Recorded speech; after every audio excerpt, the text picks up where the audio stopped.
नमस्कार मित्रों, आप सभी का कुछ बातें बातें में स्वागत है दोस्तों। महुआ मित्रा सीबीआई के जाल में बुरी फंसी है।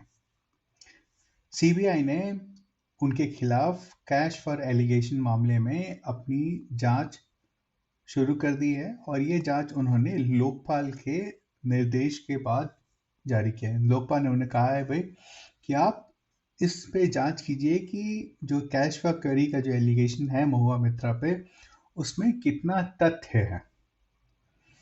तो दोस्तों, कुछ जो तथ्य जो अभी सामने आ रहे हैं उसमें से एक तथ्य एक देखिए कि महुआ मित्रा के जो पार्लियामेंट का जो लॉगिंग आईडी है उससे कोलकाता, न्यू जर्सी एक ही दिन में दो जगह से लॉगिन हुए हैं। यानी कि अगर या तो महुआ मित्रा कोलकाता में थी तो कोलकाता से लॉगिन हुआ, या तो वो न्यू जर्सी में थी और वहां पे न्यू जर्सी से लॉगिन हुआ। ठीक है। इसी के साथ साथ 2020 में जितने भी लॉगिन हुए हैं महुआ मित्रा का जो पार्लियामेंट का यूजर आईडी है पासवर्ड इस्तेमाल करके, वो सारे के सारे दुबई से हुए हैं। यानी कि महुआ मित्रा को या तो पूरे साल भर वो दुबई में ही रही हैं, है ना।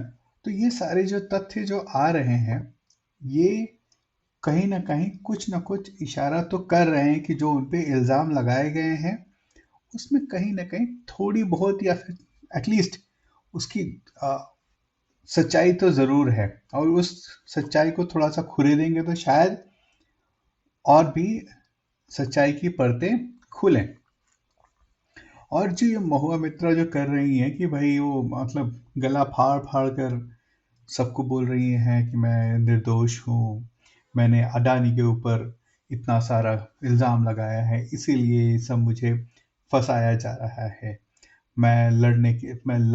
या जो एक कांग्रेस का था ना, लड़की हूं तो लड़ सकती हूँ, वैसा वाला उनका भी चलता रहता है।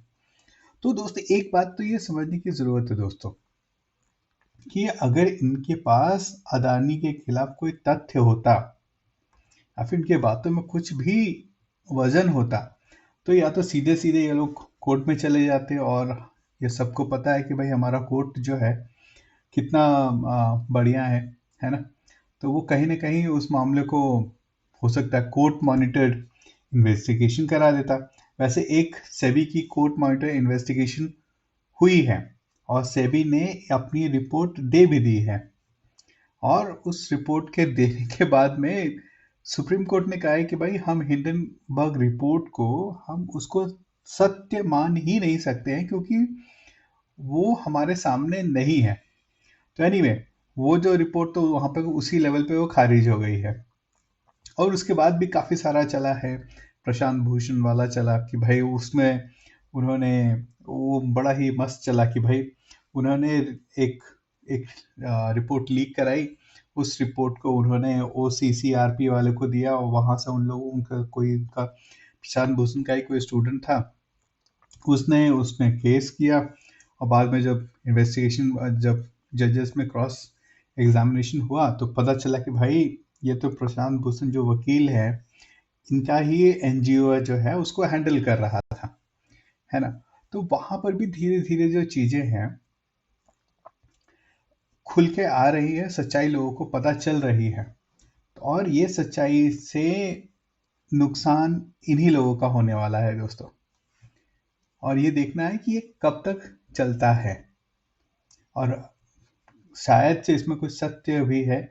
जिस तरह से लोगों ने इनके जो जिल्टेड एक्स कहा जा रहा है वो भी काफी सारे हरदम रोचक तथ्य सामने लेके आते हैं, ऐसी ऐसी अंदरूनी बातें लेके आते हैं जिसकी की खबर जो है एक एक्स या फिर आपके बहुत नजदीकी को हो।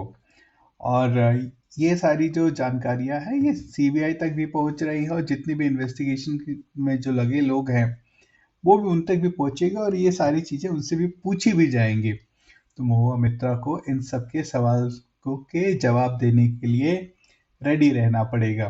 खाली बोलते रहने से, जो चिल्लाते रहने से कुछ नहीं होने वाला है दोस्तों।